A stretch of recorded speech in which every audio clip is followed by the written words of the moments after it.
नमस्कार दोस्तों, सृजन संवाद के नए एपिसोड में आपका पुनः स्वागत है। आज की हमारी खास मेहमान हैं जानी मानी कवि, कथाकार, आलोचक डॉक्टर पूनम सिंह जी। पूनम जी, आपका हमारे स्टूडियो में स्वागत है। दोस्तों, बातचीत के सिलसिले को शुरू करने से पहले मैं चाहूँगा कि उनका एक संक्षिप्त सा परिचय मैं आपको दूं। पूनम जी जानी मानी कवि, कथाकार, आलोचक तो हैं ही, आप चौधरी चरण सिंह विश्वविद्यालय से संबद्ध शंभुदयाल डिग्री कॉलेज के हिंदी विभाग में असिस्टेंट प्रोफेसर हैं और तमाम साहित्यिक सामाजिक गतिविधियों में आपकी एक सक्रियता रहती है। तो आइए बात करते हैं। पूनम जी, सबसे पहले हम चाहेंगे कि आप हमारे दर्शकों को बताएं कि साहित्य के प्रति आपका लगाव, आपकी रुचि कहाँ से शुरू हुई, किस तरह से ये बीज जो है उत्पन्न हुआ। देखिए, साहित्य जो है हमारे घर परिवार से ही जुड़ा रहा जी। माँ बहुत अच्छा लोकगीत गाती थी। दादी के गोद में लेट करके मैंने लोकगीतों को बहुत सुना। तब मैं जानती नहीं थी कि साहित्य क्या है। जी। और बाबा फारसी के बड़े अच्छे विद्वान थे। उर्दू हमारे घर में बहुत अच्छा बोला जाता था। जी जी।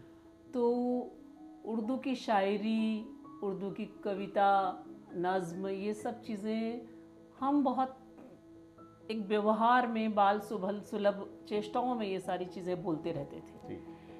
और कुछ हमारे शहर, बस्ती शहर का का परिवेश ऐसा रहा है।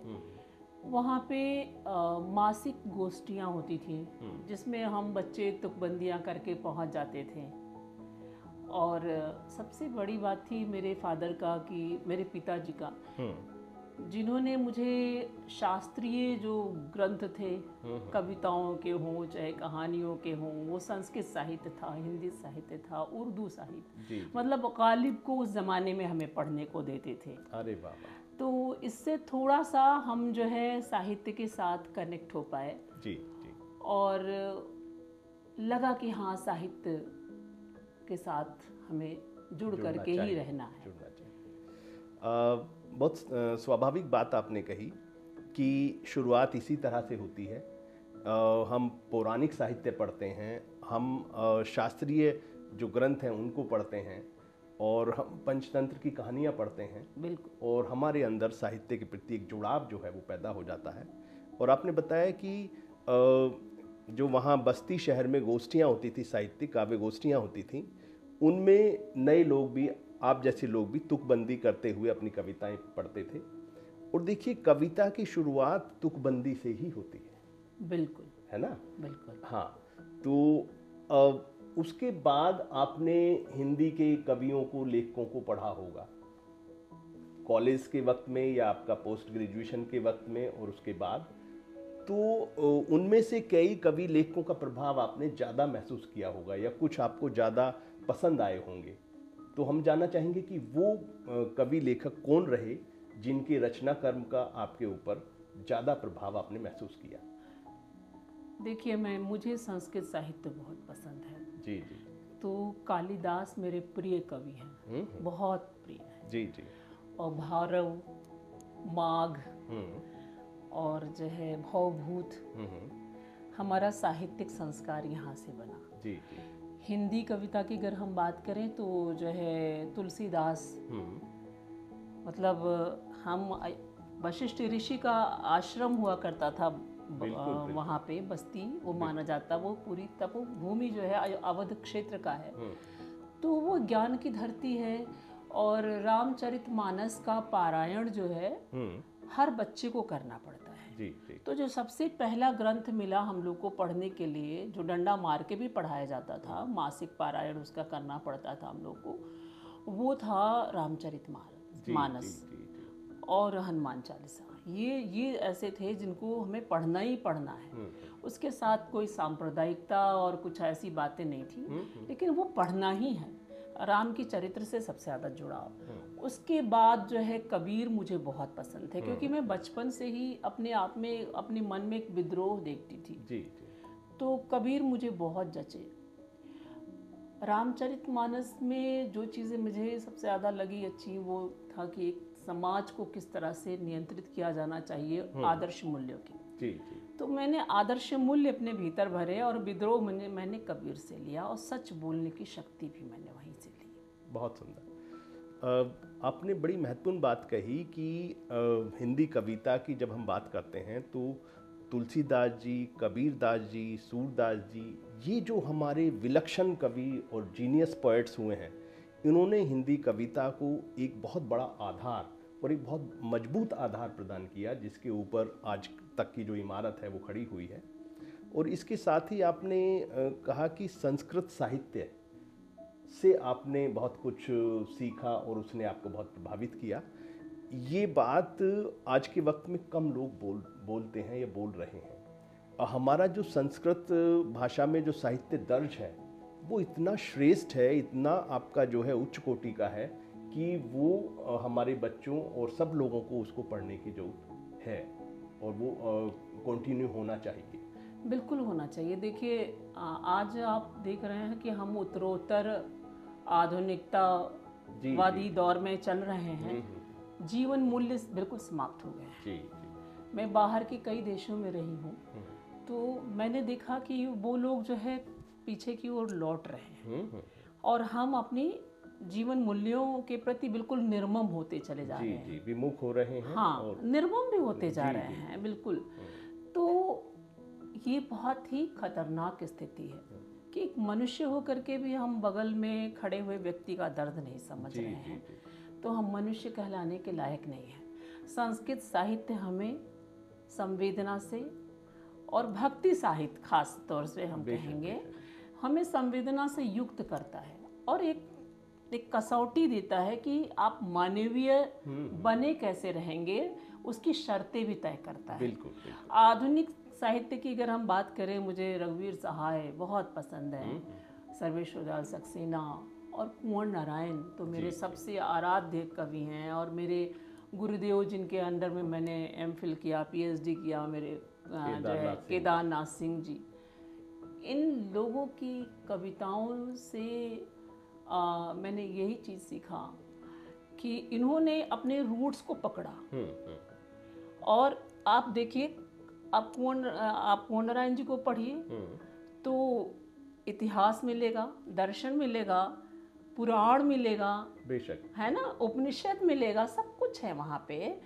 कुंवर और केदारनाथ सिंह जी को देखेंगे तो वहाँ कालिदास की जो है भाषा मिलेगी, कालिदास जैसी समझ मिलेगी, उनकी जैसे बड़े खूबसूरत शब्द मिलेंगे, कोमलता मिलेगी। तो हमारे जो ये बड़े कवि हैं, इन लोगों ने संस्कृत को कहीं विसारा नहीं है। बिल्कुल। है ना। जबकि अगर हम कुंवर नारायण की बात करें तो वो अंग्रेजी के बहुत बड़े ज्ञाता थे। आधुनिक साहित्य के जितने क्लासिक्स हैं उसकी अच्छी समझदारी कुंवर नारायण जी की रही है।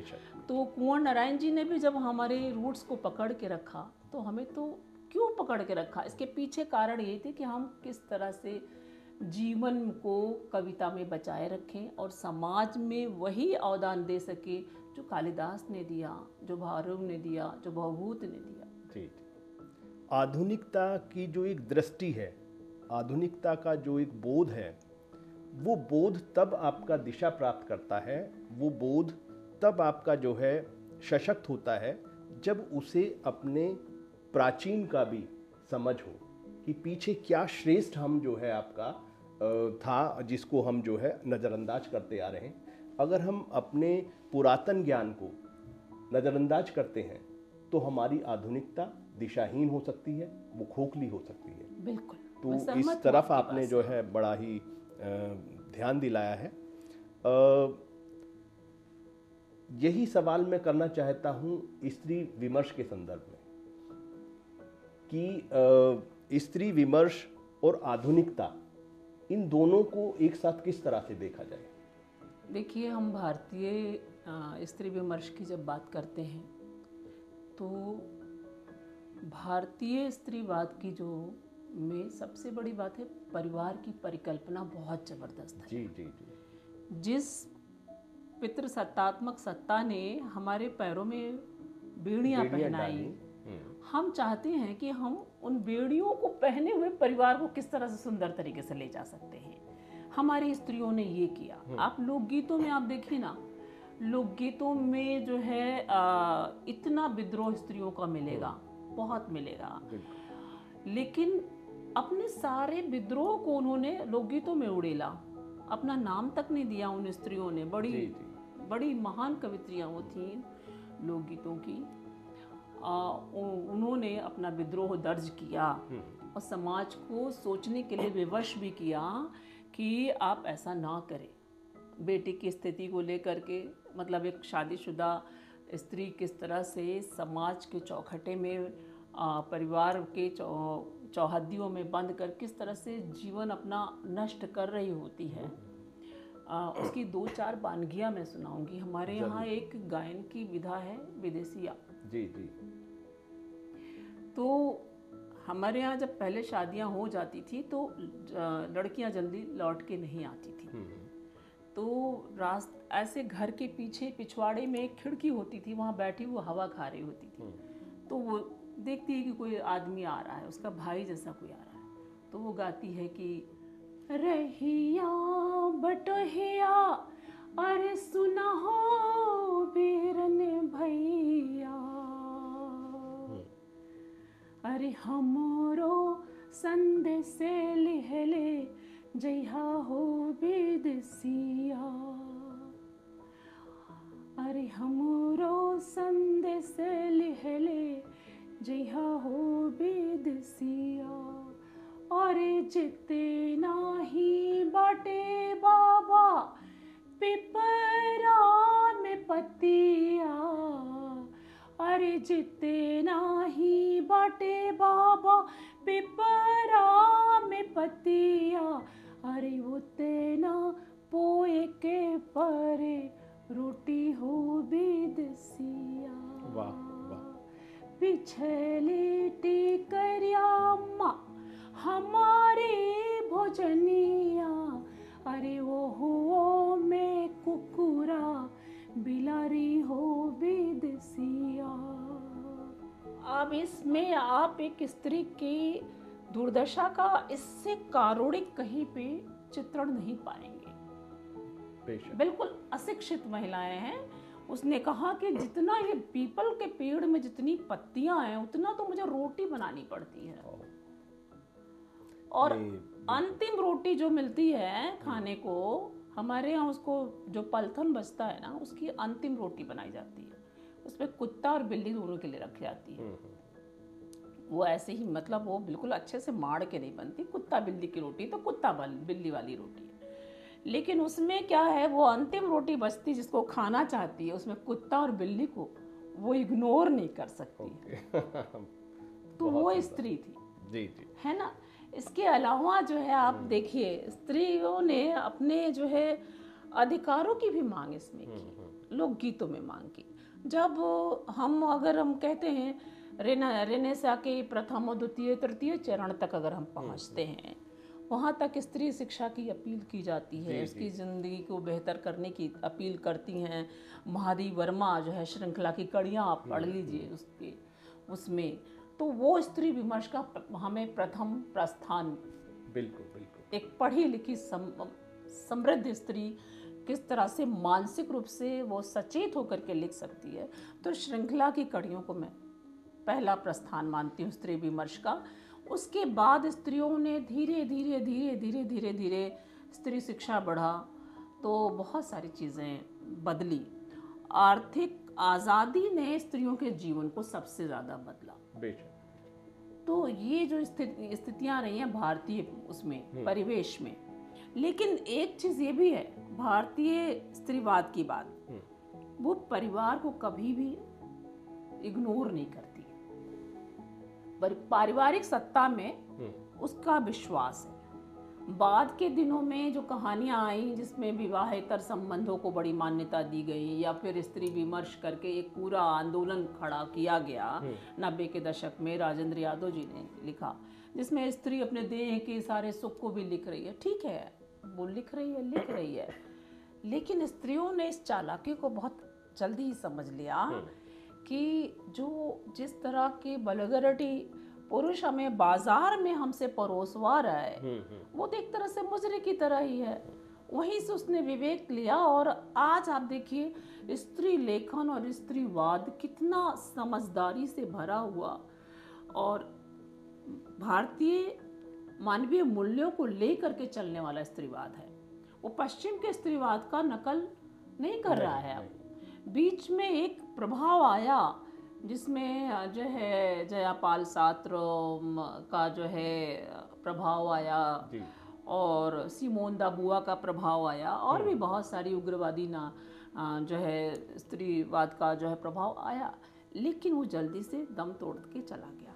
आज का स्त्रीवाद में जहाँ तक देखती हूँ कविताओं में, कहानियों में, वो एक बहुत बुद्धि से प्रखर, मुखर और अपने अधिकारों के प्रति सचेत स्त्रियां हैं। इसलिए उनको समाज हो या पितृसत्ता हो, वो उनको बेवकूफ नहीं बना सकता। वो समाज के हर चाल को वो समझ चुकी हैं। स्त्रियां अब अपने अधिकारों के प्रति और अपने दायित्वों के प्रति, बिल्कुल, दोनों के प्रति ही सचेत हैं। बिल्कुल। और वो पितृसत्ता की जो अंधेरी सुरंगें थीं उनसे बाहर आ चुकी हैं।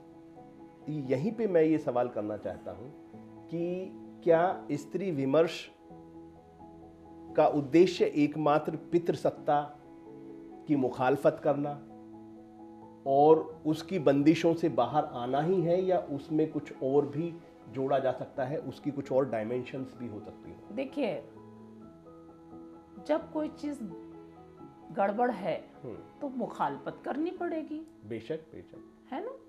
स्त्रियों ने जो है, जैसे मैंने आपको वो लोकगीत की पंक्ति सुनाई, जी जी, है ना, उस स्त्री ने नहीं कहा कि मैं ससुराल नहीं जाऊंगी, है ना, लेकिन एक स्त्री को भरपूर भरपेट भोजन तो चाहिए ना। जी जी, ये उसने दर्ज किया है। दूसरी बात ये है कि पितृसत्ता स्त्री के सहयोग में खड़ी हो, ये अपील जो है स्त्रियों ने लोकगीतों में, अपने साहित्य का जो भी वो विधा हो, चाहे कहानी हो चाहे कविता हो, जो भी विधा रहा हो, उसमें उसने लगातार अपील किया और अपनी बेहतरी के लिए भी उसने कोशिश की। ये भी एक चीज है। जी जी, और सबसे बड़ी बात ये है कि जब पितृसत्ता को वो आर्थिक सहयोग दे रही है और अपने दायित्वों को पूरा कर रही है, तो समान अधिकार की भी बात करती है। जहाँ समान अधिकार नहीं मिलेगा, जाहिर सी बात है वहाँ तो विरोध दर्ज होंगे, विरोध दर्ज होगा, वहाँ असहमति दर्ज होगी और इसका प्रभाव संबंधों के ऊपर भी आएगा। बिल्कुल आता है, परिवार के ऊपर भी आएगा, बिल्कुल आएगा।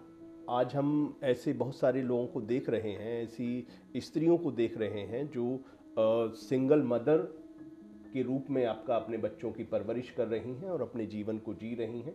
वो आर्थिक रूप से स्वावलंबी भी हैं और वैचारिक रूप से भी स्वावलंबी हैं। बिल्कुल, है ना। तो इसका अर्थ ये भी है कि समाज के ऊपर भी इस जो आपका चिंतन है और जो ये आपका प्रगति है या आपका बदलाव है, इसका प्रभाव भी समाज के ऊपर भी आएगा। बिल्कुल आता है। और सबसे बड़ी बात है कि संबंधों का जो मकड़ जाल है, जी जी, संबंध केवल एक तरफ से नहीं बनता है, संबंध बनता है दोनों तरफ से। जी। अगर स्त्री संबंध को बहुत अच्छी तरीके से लेके चल रही है और पुरुष उसको बिल्कुल भी नहीं सहयोग कर रहा है, उसको लगातार अपमानित कर रहा है, तो संबंध नहीं रह जाते। जी जी। फिर वो एक पराधीनता हो जाती है, जो एक कारागार में बंद एक कैदी की की कहानी हो जाती है। तो आज की स्त्रियां अब वो कारागार में बंद स्त्रियां नहीं हैं, वो संबंधों को भी तिलांजलि दे सकती हैं। ये चीज है। और अच्छा भी है कि संबंधों का निर्वहन वहीं तक होना चाहिए जहां तक उसका व्यक्तित्व समाप्त नहीं हो। बिल्कुल सही कहा आपने कि संबंध जो है वो द्विपक्षीय आपका एक उसका रूप होता है और दोनों तरफ से ही उसका निभाव होना चाहिए। और स्त्री के ऊपर ये बंदिश नहीं है कि भाई वो अपनी मानवीय गरिमा के साथ कंप्रोमाइज़ करते हुए किसी संबंध को निभाए। हम इस बातचीत के सिलसिले को आगे बढ़ाने से पहले चाहेंगे कि आपकी कविता हम जो है अपने श्रोताओं के साथ साझा करें। कविता का शीर्षक है वरदान। बाबा मैं लौटूं तो मुझे धन दौलत नहीं, खेतों सा हरा रंग देना। बाबा मैं लौटूं तो मुझे धन दौलत नहीं, खेतों सा हरा रंग देना। दिन रात खटपट चलती करघा मशीन हूँ मैं। दिन रात खटपट चलती करघा मशीन हूँ। बाबुल हो सके तो आंगन से चुन कपास फूल देना। बाबुल हो सके तो आंगन से चुन कर कपास फूल देना और उन कपास फूलों से कहना दुनिया भर की ध्वंस संस्कृति का लहरा पटोर बने। दुनिया भर की ध्वंस संस्कृति का वे लहरा पटोर बने। जेठ दोपहरी सी कभी ना जलूं, जेठ दोपहरी सी कभी ना जलूं। कुएं सी ठंडी गहराई देना। आशीष दो बाबा, आशीष दो बाबा, मेरे सपने कभी समय की कटियां में ना फंसे। ताल तलैया में सदा मछलियाँ घोंघा सीपियाँ नाचे खेले कूदे। हमारी बारी फुलवारी, हमारी बारी फुलवारी, आम महुआ कटहल बढ़ल सा फले फूले। अगवारे केवड़ा महके, पिछवारे लौंग चुए दिन रात। बाबा जब भी घर आऊं हर बार यही वरदान देना। बाबा जब भी घर आऊं हर बार यही वरदान देना। बहुत सुंदर कविता सुनाई आपने।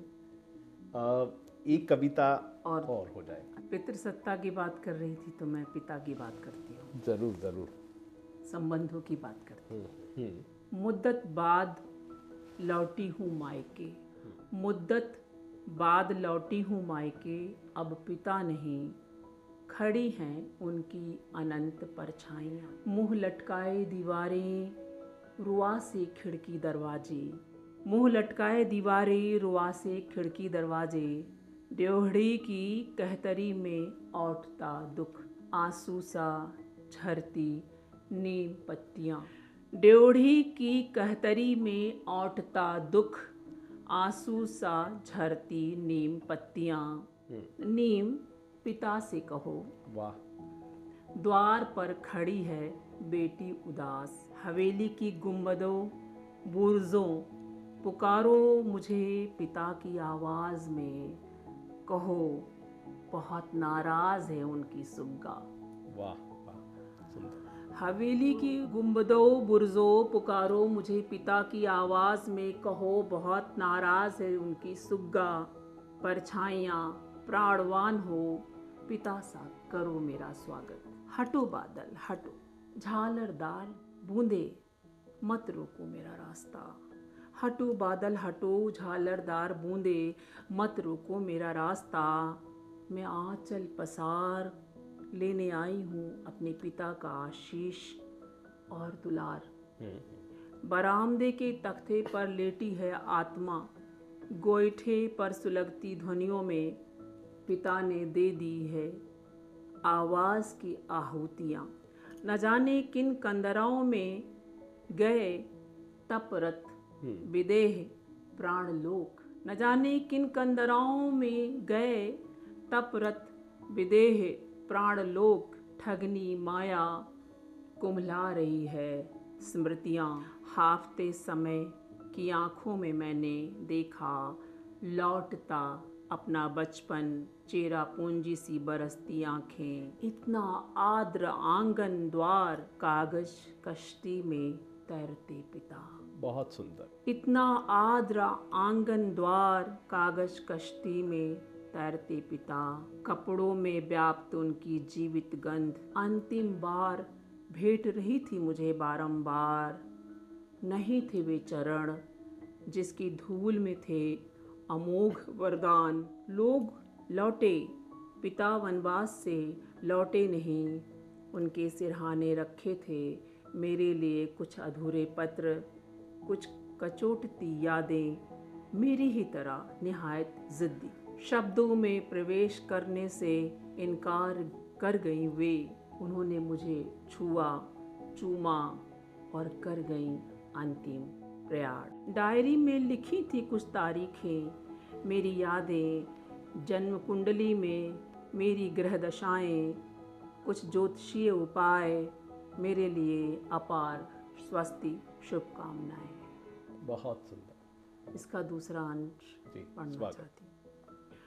पिता का नवोदित पुनर्जन्म, घर आंगन अपने थे बिहवल, देहरी पार करते आंगन चिल्लाया, खबरदार जो मुझे लांघा, अब क्या लेने आई हो तुम, देखो उनकी आंखों में स्थिर तुम्हारी तस्वीर, धिक्कारती प्रतीक्षा क्षण, घुटने कंधे जर्जर, निगाहों पर अटका मेरा बचपन।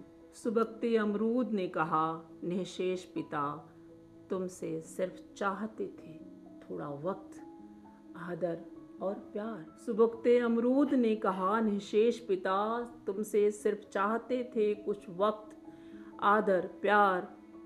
न जाने कितने मलाल सवाल मंदिर की घंटियों सा टकरा रहे थे आसपास, मैंने झुकी आसमान में उड़ते देखा, सहस्त्र धाराओं में विदेह पिता का विलाप। समझ नहीं पाई पिता फड़फड़ाते समय के पंक्षी थे या दृश्यों की आत्मकथा, मेरी आत्मा का आत्मकवच थे या धमनियों का रक्त संचार। दादी सी गोद बन कुर्सी समझा रही थी मुझे, बेटियों के लिए पिता कभी नहीं होते स्मृति शेष, तभी तो जन्म दर जन्म हर बार लौटती हैं बेटियां, तभी तो जन्म दर जन्म हर घर लौटती हैं बेटियां। बहुत सुंदर, बहुत मर्मस्पर्शी रचना आपने सुनाई। बहुत बहुत बधाई आपको। पूनम जी, अगर हम समकालीन स्त्री कविता के स्वरों की बात करें तो वो कौन सी कवयित्रियां हैं इस समय जिनकी कविताएं आप मान रही हैं कि वो दर्ज होने लायक हैं और वो हिंदी कविता को समृद्धि प्रदान कर रही हैं? तो ऐसी कुछ कवयित्रियों के नाम आप लेना चाहें, उनके बारे में आप कुछ हमारे दर्शकों को बताना चाहें। देखिए, इस समय स्त्रियों का जो रचना संसार है बहुत व्यापक है जी। आदिवासी स्त्रियों की कविताएं हमारे सामने आती हैं और बहुत समृद्ध कविताएं हैं। गांव की स्त्रियों की कविताएं आ रही हैं जिसमें लोक जीवन के शब्द आ रहे हैं जो बड़े विश्वसनीय ढंग से आ रहे हैं जी। और इसके अलावा हम देखते हैं तो जो है बौद्धिक स्त्रियों के भी स्वर हैं। तो कुछ नामों की अगर आप बात करते हैं तो प्रबुद्ध स्त्रियों की अगर हम बात करें तो सविता सिंह की कविताएं बड़ी ज़बरदस्त हैं। बिपिन चौधरी बहुत अच्छा लिख रही हैं। अनामिका जी बहुत बड़ा नाम है, बहुत अच्छा प्रयोग उनका है। और सबसे बड़ी बात यह है कि अनामिका जी की कविताओं में जो लोकल टच है ना, स्त्रियां अपने परिवेश से अंकुरित होती हैं। जी। तो उन्होंने ऐसे स्त्रियों के विषय बड़े छोटे छोटे होते हैं, उन छोटे छोटे विषय उनके निजी विषय होते हैं। उनका बहुत सीमित संसार शुरू से रहा, लेकिन कुछ ऐसे निजी छोटे संसार होते हैं वो उसके लिए बहुत मायने रखते हैं, तो वो दर्ज होते हैं। और आदिवासी कविता में हम जो है जसिता केरकट्टा है और जमुना बीनी की भी कविताएं हैं जो नॉर्थ ईस्ट से बहुत अच्छा लिखती हैं। तो एक बड़ा समृद्ध संसार है और लिखने वाले बहुत सारे रश्मि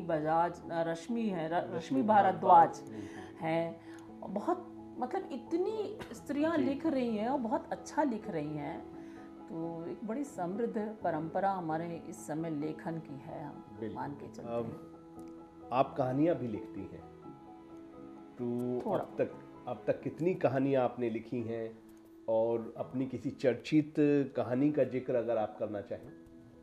देखिए, ज़्यादा मेरे साथ ये रहा कि मैं रेडियो के लिए बहुत लंबे समय से लेखन किया। जी। तो ज़्यादातर कहानियां मैंने रेडियो के लिए लिखी। तो जाहिर सी बात है कि रेडियो का एक मोटिव होता है कि वो स्त्रियों की दशा और दिशा को एक सही दिशा में ले जाएं। जी। उनको प्रेरित करें। तो मेरी ज़्यादातर कहानियाँ जो स्वदेश कहानियाँ थी वो मैंने रेडियो के लिए लिखा। और जब मैं साहित्यिक लेखन में आई तो मैंने जो कहानियाँ लिखी हैं करीब 12-13 कहानियाँ हैं। जी जी। और मेरा बहुत लंबा समय बाहर के देशों में रहना हुआ, तो वहाँ की जो स्त्रियां हैं उनकी जो दुख दर्द हैं वो मेरी 2-3 कहानियों में आई हैं। मैं लिखना तो बहुत सारी कहानियाँ चाहती हूँ, लेकिन मुझे अब रेडियो जैसा नहीं लिखना है। ऐसे लिखना है कि वो कहानियाँ मन तक स्थायी हों, स्थायी रहें। तो मत लौटना अगन पाखी जो है परिंदे के उसमें ये कहानी हमने पढ़ी है। हाँ। और इसके अलावा एक कहानी हमारी है ये कैसा रंगून बाबुल। ये कहानी पाकिस्तानी लड़की की कहानी है और जाहिर सी बात है कि वहाँ पे 14-15 साल की लड़कियों की शादी जो है इंग्लैंड में रहने वाले मज़दूरों से या टैक्सी ड्राइवरों से हो कर दी जाती है, या फिर जो लोग वहाँ कमा खा रहे हैं जी जी, वो उनकी जो संतानें हैं वो ब्रिटिश के साथ रह करके और वो एक 14-15 साल के स्त्री देह से ऐसी उम्मीदें करते हैं जो शायद उस लड़की ने कभी कल्पना भी नहीं कि वो जीवन और देह का उत्सव क्या होता है। वो शायद उसको उससे उसके समझ से परे की चीज़ होती है। उस किशोरावस्था में लगातार एक बलात्कार के रिश्ते में जाना और उस तरह से एक देह शोषण से वो लड़की इतना फ्रिजिडिटी की शिकार हो जाती है। मैंने उसको बहुत करीब से देखा उस लड़की को, और वो जब लड़की मेरे पास आती थी तो बैठे बैठे वो ऐसे उसके पूरे अंग प्रत्यंग मुड़ने लगते थे और एक लाइन कहती थी कि मैं अपने ससुराल में बहुत काम करती थी, मैं अपने ससुराल में बहुत अच्छे से, मेरी ससुराल बड़ी समृद्ध थी। तो उसके बाद उसके शरीर का जो मुड़ना था, जो कंपन था और एक प्रत्येकता के रूप में चच्चा के घर में रहना था, जो वो मुझे बहुत तार करता था। तो मैंने इस कहानी को लिखा और इस कहानी को लिखते हुए शायद मैं कितनी बार मरी होंगी। मेरे भीतर न जाने कितने मतलब बलात्कार की पीड़ा मैंने महसूस की, क्योंकि वो उस लड़की को मैंने देखा, उसको शब्दों में बयां करने की कोशिश किया है मैंने। मुझे लगता है कि वो ठीक ठाक कहानी है। और इसके अलावा मैंने एक बिंदास ज़िंदगी वाली कहानी भी देखी, जो गांव देहात की कहानी है, नैकी अम्मा। नैकी अम्मा का मतलब है, आपने शायद सुना भी होगा, कथा सुना है इस कहानी को, पटल पे सुना है। हाँ, नैकी अम्मा मतलब नई अम्मा। जी जी। मैं राजपूत परिवार से हूँ, तो जाहिर सी बात है कि एक वहाँ पे तो दूसरी पत्नी आ जाना कोई अचंभव वाली बात नहीं थी। एक संस्कृति थी कि अगर एक स्त्री से मन भर गया तो दूसरी स्त्री आएगी। उसको मैंने बचपन में कहीं देखा था, तो वो कहीं मतलब ये इतनी छोटी उम्र की घटना थी, पता नहीं क्यों एक टाइम ऐसा आया कि वो नैकी अम्मा मेरे भीतर चढ़ कर के बोलने लगी। जी जी। और वो निहायत देहात की अवधि की जो पुरानी मतलब जो अवधि मुझे शुद्ध रूप से खालिश रूप से नहीं बोलने आती, लेकिन जब कहते ना कि एक प्रेत की तरह पात्र चढ़ते हैं, तो प्रेत की तरह वो पात्र चढ़ी। और अवधि के ऐसे चुनिंदा गालियाँ जो मैंने कभी बहुत कान से मतलब गुजर गए होंगे, उसका मैंने प्रयोग किया उसमें। और छपवाने की कभी हिम्मत इसलिए नहीं कर पाई क्योंकि शायद मैं उसको छपते हुए देखने में मुझे थोड़ा एक संकोच सा लगता है। जी। ऐसी कुछ कहानियाँ हैं, कोई बहुत बड़ा काम नहीं करती हूँ। आप कह लीजिए कि मैंने इतने शास्त्रीय जो है साहित्य को देखा है, उसमें मुझे लगता है कि मैं कहीं बूंद की तरह हूँ। तो मेरी अभिव्यक्ति बूंद की तरह ही है, कुछ बहुत महत्वपूर्ण नहीं रचा है मैंने। अभी यात्रा चल रही है, अभी बहुत कुछ आपके द्वारा सृजित किया जाना बाकी है।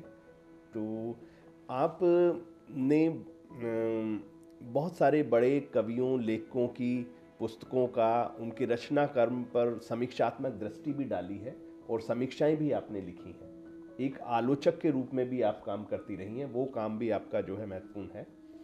तो मैं जानना चाहता हूँ कि इस समय हिंदी आलोचना की जो दशा और दिशा है उसे आप किस तरह से देख रही हैं, वो कितनी स्वस्थ है और कितनी परिपक्व हो पाई है, कितनी परिपक्व हो रही है, इस बारे में ज़रा कुछ बताइए। देखिए, मैं जब हिंदी आलोचना की बात करती हूँ तो मैं बहुत जिम्मेदारी के साथ कह रही हूँ कि इस समय आलोचना, अगर कुछ जिम्मेदार आलोचकों की बात हम छोड़ दें तो बड़ी सतही दिशा की तरफ मुड़ गई है। जी जी जी। सतही दिशा का मतलब मेरा ये है कि उखाड़ पछाड़, आरोप प्रत्यारोप, नीचा दिखाने तक के स्तर तक भी आलोचना आ चुकी है। सबसे बड़ी बात ये है कि साहित्य भी जो लिखा जा रहा है, जैसा कि हमारे बड़े नामचीन कवियों ने या कहानीकारों ने या रचनाकारों ने लिखा, जो जीवन को भरपूर बहुत करीबी तरीके से जुड़ करके जो लिखा था। अब सब कुछ जो है, इतना समय नहीं है लोगों के पास, तो इंस्टेंट जो है जीवन है, और एक तरह से उस जीवन में बिना घुसे भी वो जो है आलोचना लिख रहे हैं। तो एक अपरिपक्व दृष्टि, हर कोई समीक्षक बना हुआ है। पुस्तक विमोचन की संस्कृति इतना ज़्यादा बाढ़ के तौर पे आ गई है, तो उसमें क्या है कि वो पाठकों के तौर पे बोलने वाले भी लोग हैं और पाठकीय आलोचना भी है, और बड़े आलोचक, जाहिर सी बात है कि अगर बहुत पुस्तक में बहुत ज़्यादा दम नहीं है तो वो ज़्यादा लिखना नहीं पसंद करते हैं। अब आलोचक की अगर हम बात करें तो ज़्यादातर जो आलोचक हैं आज के दौर में, वो कहीं ना कहीं वो किसी विश्वविद्यालय में हैं, कहीं किसी कॉलेज में हैं, तो उन्होंने साहित्य पढ़ाते हुए, साहित्य के सरोकारों के साथ टकराते हुए वो जो है आलोचना लिख रहे हैं। जिस तरह की आलोचना मुक्तिबोध ने लिखी है ना, नामवर जी या फिर और मैनेजर पांडे जी ने लिखा, उस तरह की आलोचना की अब गुंजाइश बहुत कम हो गई है। मैं ये नहीं कह रही हूँ कि निशेष हो गई हैं, आज भी लोग बहुत अच्छा लिख रहे हैं। मैं वैभव सिंह का नाम लूँगी। वैभव सिंह संयोग से मेरे वो क्लासमेट रहे हैं और बहुत जिम्मेदारी के साथ लिख रहे हैं वो। बहुत ये पंकज चतुर्वेदी हैं, बहुत अच्छा लिख रहे हैं। गोपेश्वर सिंह जी हैं, गोपेश्वर सिंह जी हैं, बहुत अच्छी कविताएं, उनकी रचनाएं, मतलब किताबें हैं, पुस्तकें हैं आलोचना की। पुरुषोत्तम अग्रवाल जी हैं, ऐसे बड़े नाम लोग हैं। लेकिन अगर हम साधारण कोटि के अगर हम आलोचकों की बात करें तो वो जिस तरह से आलोचक में एक निरक्षीर विवेक होना चाहिए, साहित्य की गहरी समझ और परख होनी चाहिए, वो उतना अध्ययन और उतनी मेहनत आलोचक जो है नहीं कर पा रहे हैं, नहीं दिखाई दे रही। इसलिए शायद वो चीज़ें कहीं मिसिंग सी दिखती है। तो आलोचना की दिशा बहुत निराशाजनक भी नहीं है, बहुत उत्साहजनक भी नहीं है। ठीक है, जो अच्छा लिख रहे हैं वो बहुत जिम्मेदारी के साथ लिख रहे हैं, जो नहीं लिख पा रहे हैं वो कम से कम लिख रहे हैं, वो भी महत्वपूर्ण है। हाँ, आपने रामविलास शर्मा जी, नामवर सिंह जी और मैनेजर पांडे साहब और इन आपका आलोचकों का जिक्र किया है, तो ये बात तो है कि इस स्तर के आप अध्ययनशील और आपका वृत्तर अध्ययन करने वाले और पारखी नज़र रखने वाले आलोचक अब कम दिखाई दे रहे हैं। बिल्कुल। लेकिन हम उम्मीद करते हैं कि आज जो लोग लिख रहे हैं, आलोचना लिख रहे हैं, वो आगे और ज़्यादा बेहतर लिखेंगे, ऐसी उम्मीद हम लोग कर सकते हैं। बिल्कुल बिल्कुल। जी जी। पूनम जी, आप 2 दशकों से भी ज़्यादा समय से गाजियाबाद के एक महाविद्यालय में पढ़ा रही हैं और यहाँ के साहित्यिक परिवेश से आपका एक वास्ता सरोकार रहा है। तो इस शहर का जो साहित्यिक परिवेश है वो किस तरह से बदल रहा है और आप उसे किस तरह से देख रही हैं कि वो समृद्ध हो रहा है या उसमें कमी आ रही है, और उसमें किस तरह की और उसको बेहतर बनाया जा सकता है? देखिए, मैं जब शुरुआत में जब इस शहर में आई तो स्थिति बहुत निराशाजनक थी। हालांकि इस शहर में कुंवर बेचैन जैसे लोग थे और भी बड़े नाम थे यहाँ पे, मैं उन तक पहुँच नहीं पाई, ये शायद मेरी कमी थी। और लेकिन एक सांस्कृतिक शहर तो मैं कभी गाज़ियाबाद को शुरुआती दौर में नहीं मानती थी। मुझे दिल्ली जाना पड़ता था उसके लिए।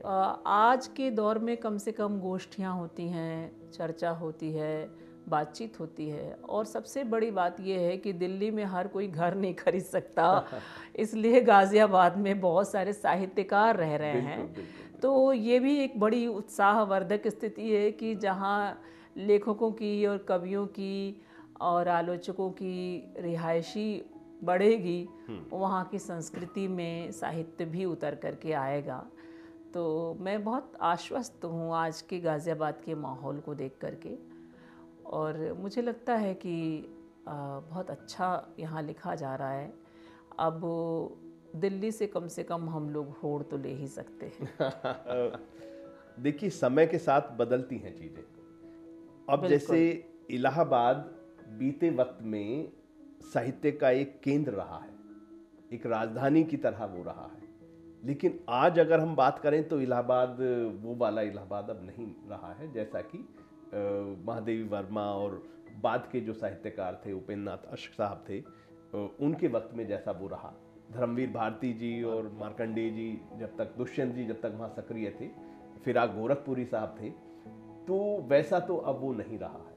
कारण ये है ना कि एक बड़ा खूबसूरत सा नाटक आपने सुना होगा, आषाढ़ का एक दिन। जी जी जी, जी। मल्लिका को छोड़ करके कालिदास जो है जब राजधानी में बस गए तो राजधानी में वो राजधानी के कवि हो गए। बिल्कुल। तो अब क्या है, सभी अपने अपने शहरों की मल्लिकाओं को छोड़ चुके हैं। जी जी। हम सारे लोग प्रवासी हैं। हाँ। जाहिर सी बात है कि ये शहर, इस शहर को मैंने अपनाया और जो है इस शहर ने मुझे अपनाया, ये अलग बात है जी। लेकिन हमने अपनी धरती छोड़ी है, तो अब इस धरती के हो गए। तो धीरे धीरे क्या है कि जब जहाँ जुटान ज़्यादा होगा वहाँ गुणवत्ता भी बढ़ेगी। जी जी। पूनम जी, आप सृजन संवाद के पटल पर आईं और इस महत्वपूर्ण चर्चा में आपने मूल्यवान विचार साझा किए हमारे श्रोताओं के साथ। हम इसके लिए आपका आभार व्यक्त करते हैं। बहुत बहुत शुक्रिया, बहुत बहुत धन्यवाद। बहुत बहुत आभार, आपसे इतनी अच्छी बातचीत करने का मुझे मौका मिला, बहुत बहुत आभार। धन्यवाद दोस्तों। नए एपिसोड में नए मेहमान के साथ हम लोग फिर मिलेंगे। नमस्कार।